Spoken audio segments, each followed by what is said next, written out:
नमस्कार, जय हिंद, वंदे मातरम। साथियों, दिशा राज में आपका स्वागत है। साथियों, आज हम प्राचार्य डीपीसी और जो वरिष्ठ अध्यापक से व्याख्याता डीपीसी है, उनसे संबंधित जो नए कार्यक्रम आए हैं, तो उन पे हम चर्चा करेंगे। तो सबसे पहले हम बात करते हैं प्राचार्य डीपीसी की। वर्ष 2023-24 में ये डीपीसी के उपरांत जो अभी चयनादेश जारी किए गए थे, जो हम पहले भी आपको बता चुके हैं, इसकी चर्चा हो चुकी है, हमारे पूरी सूची हम आपको उपलब्ध करा चुके हैं। स्थायी और अस्थायी सूची दोनों हमने समय पे आपको उपलब्ध कराई थी।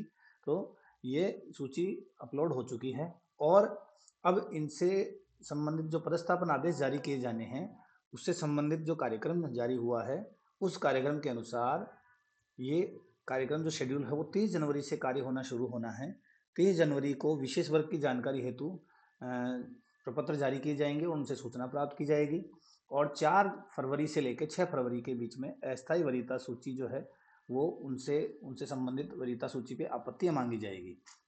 7 फरवरी को जो स्थायी वरीयता सूची है वो जारी कर दी जाएगी और 10 फरवरी तक जो है बीकानेर द्वारा जो डाटा का सत्यापन है वो किया जाएगा।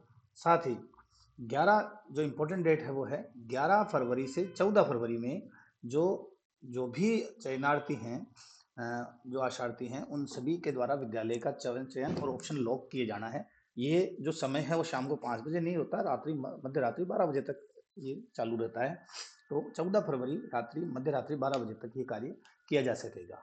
इसके बाद में 18 फरवरी को पदस्थापन आदेश जो है वो जारी कर दी जाएंगे, कैलेंडर के अनुसार है। यदि वापस इस आदेश को, क्योंकि बार बार आदेश जो हैं वो स्थगित किए जा रहे हैं, आगे बढ़ाए जा रहे हैं, तो अभी जो कैलेंडर जारी हुआ है प्राचार्य का डीपीसी का, तो उसमें 18 फरवरी 2025 तक काउंसलिंग कैलेंडर जारी कर दी जाएंगे।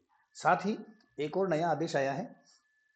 उस नए आदेश से पहले हम देख लेते हैं कि ये जो आदेश है, ये सेकंड ग्रेड से जो व्याख्याता डीपीसी हुई थी, 10,000 से अधिक पद थे इसमें, 10,500 पद थे। तो उसमें जो काउंसलिंग जो डीपीसी थी वो थी 2021-22 और 2022-23 की।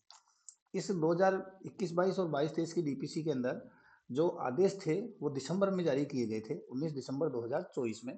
तो अब यह जो ऑनलाइन कार्यक्रम है वो जारी किया गया है। ये ऑनलाइन कार्यक्रम जो है वो भूतपूर्व जो सैनिक हैं उनके लिए कार्यक्रम जारी किया गया है, लेकिन इनमें सभी समस्त जो शिक्षक हैं, समस्त जो वरिष्ठ अध्यापक व्याख्याता बने हैं, उनके लिए कार्यक्रम में क्या है वो भी हम चर्चा करेंगे। तो इसके पहले अपन एक पेपर की कटिंग देखते हैं। पेपर की कटिंग क्या कह रही है, ये पदोन्नत 10,530 लेक्चरर का काउंसलिंग कैलेंडर घोषित, भूतपूर्व सैनिकों को भी मिलेगी वरीयता, अंतिम वरीयता सूची में होगा बदलाव। अब ये बदलाव क्यों हो रहा है साथियों? 2021-22 और 22-23 की डीपीसी में जो 10,530 लेक्चरर जो है वो जो पदोन्नत हुए थे, उसके बाद में विभाग ने काउंसलिंग का शेड्यूल भी जारी कर दिया गया था। लेकिन हुआ क्या है, हुआ ये है कि ऑनलाइन काउंसलिंग में भूतपूर्व सैनिकों को भी काउंसलिंग में पोस्टिंग की प्राथमिकता को विशेष श्रेणी में शामिल किया जाएगा। ये पहले किया नहीं गया था। इसके लिए अंतिम वरीयता सूची में बदलाव भी किया जाएगा।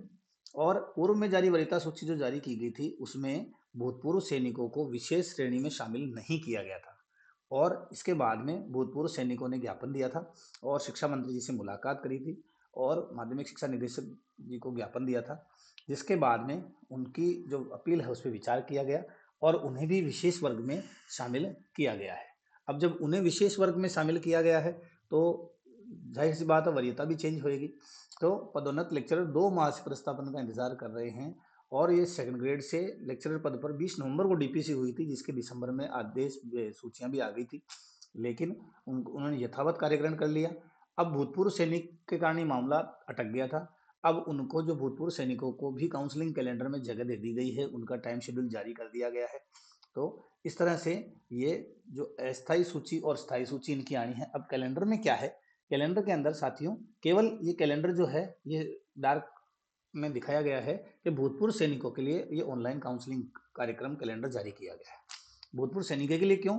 क्योंकि शिक्षक जो हैं, कई जो वरिष्ठ अध्यापक जो हैं या जो पदोन्नत हुए हैं व्याख्याता, वो अपनी आपत्तियां बार बार डालेंगे जिससे कंफ्यूजन होगा। तो विभाग ने यह स्पष्ट किया है कि ये भूतपूर्व सैनिकों के लिए है, ऑनलाइन काउंसलिंग कार्यक्रम है, जिसमें वरीयता सूची जो है 28 जनवरी को आ चुकी है। और 28 जनवरी से 30 जनवरी तक उनमें आपत्तियां जो है वो मांगी जानी है। 3 दिन का समय है। 31 जनवरी को आपत्तियों का निस्तारण होगा, क्योंकि भूतपूर्व सैनिकों की संख्या कम है। 6 फरवरी से लगाकर 11 फरवरी तक विद्यालयों का चयन और ऑप्शन लॉक किया जाना है। ये जब वरीयता सूची आ जाएगी पूरी, जिसके अंदर इनको जो है इनके जो वरीयता के अनुसार स्थान दे दिया जाएगा, उसके बाद के अंदर, क्योंकि बाकी सबसे आपत्तियां ली जा चुकी है, इसलिए 6 फरवरी से 11 फरवरी के बीच में ये विद्यालयों का जो चयन है वो किया जाएगा और 12 फरवरी को पदस्थापन आदेश जो है वो जारी कर दिए जाएंगे इस कैलेंडर के अनुसार। नीचे जो 2 बिंदु है उसमें पहला बिंदु तो भूतपूर्व सैनिकों के लिए है, जिसमें उपरोक्त डीपीसी वर्ष में चयनित भूतपूर्व सैनिक कार्मिकों के लिए जारी किया गया है। ये केवल उनके लिए जारी है। भूतपूर्व सैनिकों के संबंधित चयनित अन्य कार्मिकों पूर्व प्रेषित की आपत्ति, अगर उन्होंने आपत्ति डाल दी है, उस आपत्ति को वापस भेजने की जरूरत नहीं है। उसको कंसिडर करके उस पर जो विचार है वो किया जा चुका है, अगर पहले आपने आपत्ति डाली है तो। यदि संबंधित चयनित कार्मिक भूतपूर्व सैनिक के अलावा अगर कोई आपत्ति प्रेषित की जाएगी तो वो आपत्ति स्वीकार नहीं की जाएगी, उस पर कोई विचार नहीं होगा। दूसरा पॉइंट जो है वो सभी शिक्षकों के लिए जो काउंसलिंग कैलेंडर में जो जिनकी डीपीसी हुई है, उक्त डीपीसी वर्ष 2021-22 और 22-23 में चयनित समस्त शिक्षक जो काउंसलिंग में भाग लेने वाले हैं उनको ये निर्देशित किया जाता है, यानी समस्त शिक्षकों की काउंसलिंग होनी है और उनको ये निर्देश दिए गए हैं कि आप अपना प्रपत्र 10 जो है, जो शाला दर्पण पे है, क्योंकि वो पुराने फोटोज लगे होते हैं, आजकल आदेशों के साथ फोटोज भी आते हैं, तो प्रपत्र 10 में जो आपकी फोटो है वो आप नवीनतम जो फोटो है वो अपलोड करके रखें। और इससे संबंधित और भी कोई जानकारी आएगी तो हम आपके सामने लेके आएंगे। सभी जो काउंसलिंग कैलेंडर में भाग लेने वाले शिक्षक हैं उनको बहुत बहुत शुभकामनाएं और आप जल्दी ही अपने इच्छित स्थान, निकटतम स्थान पे पहुंचे। और भी कोई आदेश होगा हम जल्दी लेके आएंगे। दिशा राय से जुड़े, वीडियो को लाइक करें, शेयर करें, अपने साथियों को भेजें, सब्सक्राइब करें चैनल को, बेल आइकन दबा लें ताकि आपको समय पर सूचना मिल सके। जुड़े रहे दिशा राय से। बहुत बहुत धन्यवाद।